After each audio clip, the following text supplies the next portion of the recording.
Hi everyone, মনো cooking আর্টে সকলকে স্বাগত জানিয়ে শুরু করছি আজকে পর্ব। আজকে আমি আটা দিয়ে দারুণ একটা নাস্তা রেসিপি শেয়ার করব, যেটা আমার বাচ্চারা সপ্তাহে 3 দিন তো বানাতেই বলে। আর এটা বানানো এতটাই সহজ, খেতে হয় খুবই সুস্বাদু। তো বন্ধুরা দেখতে থাকুন, আশা করছি আপনাদেরও ভালো লাগবে। আর ভালো লাগলে লাইক, শেয়ার ও সাবস্ক্রাইব করতে ভুলবেন না। সর্বপ্রথম এক বাটি আটা নিয়ে নেব।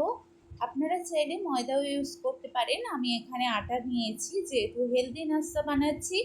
দেন স্বাদ মতো লবণ দিয়ে দেব এবং অল্প পরিমাণে কালো জিরা দিয়ে দেব। কালো জিরার পরিবর্তে আপনারা এখানে গোটা জিরাও ব্যবহার করতে পারেন এবং কারি পাতাও দিতে পারেন। দেন অল্প পরিমাণে জল দেব এবং একটি চামচের মাধ্যমে ব্যাটারটিকে রেডি করব।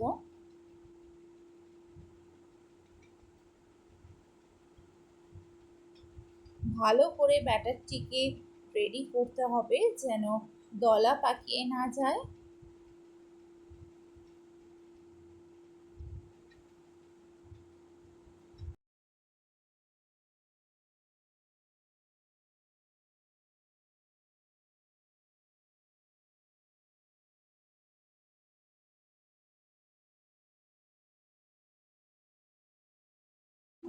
দেখুন এখানে ব্যাটারের কনসিস্টেন্সিটা এমন হবে, খুব পাতলাও নয় আবার খুব ঘনও নয়।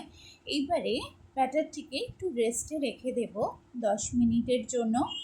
ততক্ষণে আমরা এই নাস্তার জন্য একটি পুর বানিয়ে নেব। তো চলুন দেখে নিই কেমন করে পুর বানাতে হয়।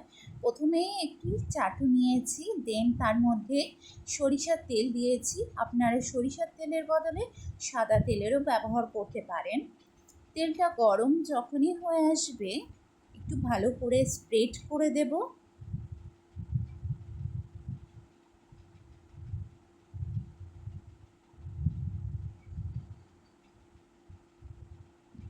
এইবার আগে থেকে কুচিয়ে রাখা গ্রেট গাজরকে দিয়ে দেব। আপনারা চাইলে গাজরটা নাও অ্যাড করতে পারেন এবং কুচানো আলু দিয়ে দেব।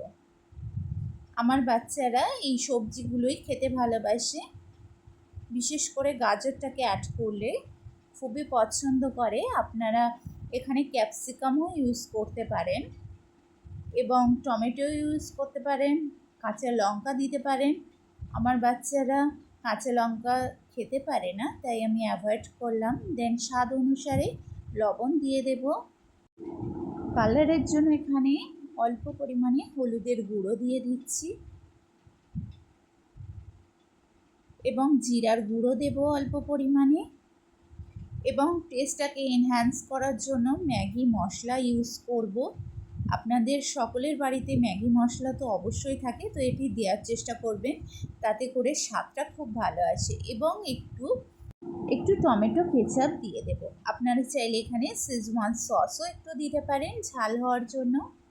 এইবার খুব ভালো করে সমস্ত ইনগ্রিডিয়েন্টস ভালো করে মিশিয়ে নেব এবং একটু ভাজা করে নেব হালকা হালকা করে। ততক্ষণে সবজিটাও গলে যাবে। দেখুন এখানে ভাজা অলমোস্ট হয়ে গেছে। এইবার একটি তাওয়াতে অল্প পরিমাণে তেল নিয়েছি, তেলটাকে ভালো করে চারিদিকে স্প্রেড করে নেব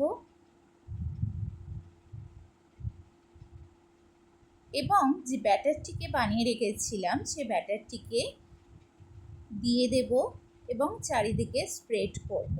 দেখুন ঠিক এইভাবে, এবং লো টু মিডিয়াম ফ্লেমে ওয়েট করব। দেখুন এখানে খুব ভালো করে উপর দিকটাও ভাজা হয়ে গেছে, তাই উপর থেকে পুর দিয়ে দেব এবং সাইডে একটু ওই ব্যাটারটিকে দিয়ে ভাঁজ করে নেব একদিক থেকে আর একদিকে, যাতে এটি সিকিওর হয়ে যায়, পুরটি আর বাইরে না বেরিয়ে যায়। বন্ধুরা এখানে জানি না ক্লিপটি কিভাবে বন্ধ হয়ে গেছে, তো একদিক থেকে অপর দিকে উল্টিয়ে দিয়ে আপনারা ভেজে নেবেন, তাহলেই হয়ে যাবে একদম রেডি নতুন ধরনের নাস্তা, যেটি বাচ্চারা খুবই পছন্দ করবে এবং বাড়ির প্রত্যেকেই পছন্দ করবে। বন্ধুরা, আজকের মতো এই পর্যন্তই। দেখা হচ্ছে আবারও নতুন এক ভিডিওর সঙ্গে। ততক্ষণ আপনারা সুস্থ থাকবেন, ভালো থাকবেন। ধন্যবাদ।